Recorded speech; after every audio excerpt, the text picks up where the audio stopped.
Pumunta ako ng school kasi nga kuhanan ng card ni Bonso. Pero pagdating ko, tapos na mag-meeting, nalit na naman ang person. Kabagal kasing kumilos, charis.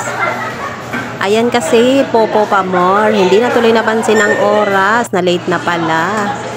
Pagdating ko, tapos na yung meeting nila. Ako na lang ang huli.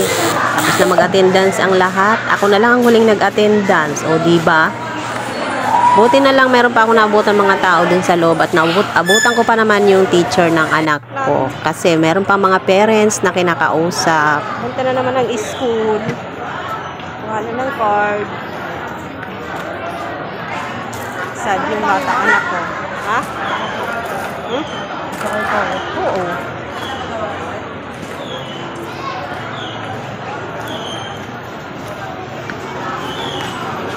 At ayan, habang pauwi kami, nagyaya yung anak ko dyan. Libre ko daw siya ng merienda. Medyo malungkot pa yan dahil top 3 lang daw siya. Pero okay lang yan, importante nakakapasa at nag-aaral ka. Ang sabi ko pa nga sa kanya, wag siyang pipili ng medyo mahal dahil wala nga kaming pera. Yung mura lang ang kukunin niya, charis. O diba, ako lang talaga yung ganito na naglibre pero walang pera, char.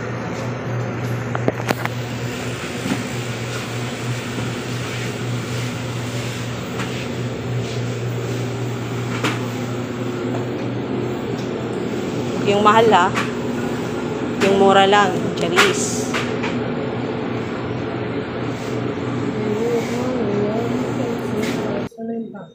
Yun sa taas. Ay. Ayan. Ito yung brown. Yung brown. Pag-uwi ko naman ng bahay, ito naman yung ginawa ko. Hello mga kasuki, maglilinis naman tayo dito sa aking munting tindahan. Ngayon ay kwarto na. Ano mga labahan dito pa?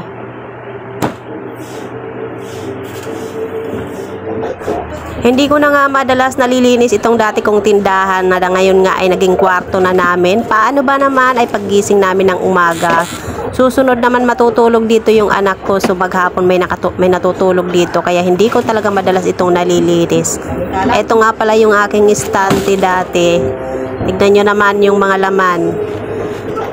Ayan, may mga karton. Yung mga unan ko, diyan ko na nilalagay. O, diba? Naging kwarto na talaga to yung dati kong tindahan. Paminsan-minsan gusto ko talagang buksan to para sa ganun hindi naman nag-aamoy stock na dito sa loob kasi nga lagi na lang sarado at hindi na nga madalas nawawalisan. Sa totoo lang, namimiss ko rin naman talaga itong dati kong tindahan. Kasi naman dati, paggising ko, bubuksan ko lang ito. Pagkatapos dito na nga ako inaabot ng maghapon dahil binabantayan kong aking munting tindahan. Pero ngayon, paggising ko, diretso sa labas, hawak cellphone. O napakalayo na ng mga ginagawa ko dati kumpara ngayon. Mapawalis!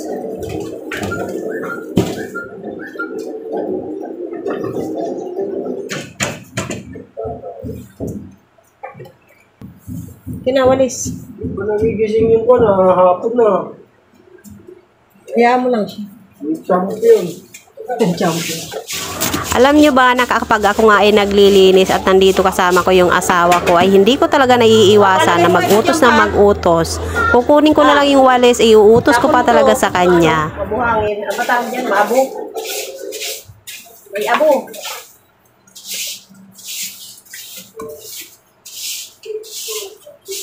Malikabos na itong higaan natin dito eh. Kasi nabubuksan eh.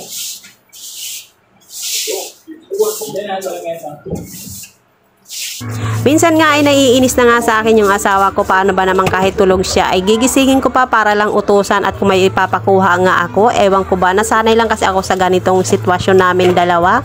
Sorry naman kung ganito ako palagi na lagi ako nag-uutos sa'yo. Nakasanayan ko lang talaga yan. At sabi nga niya minsan sa akin ay kung ako daw ay maglilinis at tapos utos lang daw ako ng utos sa kanya ay wag na daw akong maglinis. Manahimik na lang daw ako sa isang tabi at hawakan ko na lang yung cellphone ko. O diba napakaganda ng turo sa akin, charis. Marami nga nagtatanong sa akin na wala na daw ba akong balak magtindahan dahil palagi na nga lang daw ito nakasarado at ginawa ko na ngang tulugan ito. Sabi ko naman sa kanila ay antay-antay nga lang. Siyempre hindi sa lahat ng oras ay meron tayong budget. Darating din tayo sa panahon na ganon. At hindi nga lang yung tindahan ko ang madalas sarado, pati nga pintuan namin ay madalas nga sarado. Kaya naman itong aking kumare na madalas nakikipagmarites sa akin ay nagrereklamo na nga kasi hindi na nga daw niya ako nakikita. Wala na daw ba akong balak lumabas ng bahay? Palagi na lang ako nakakulong.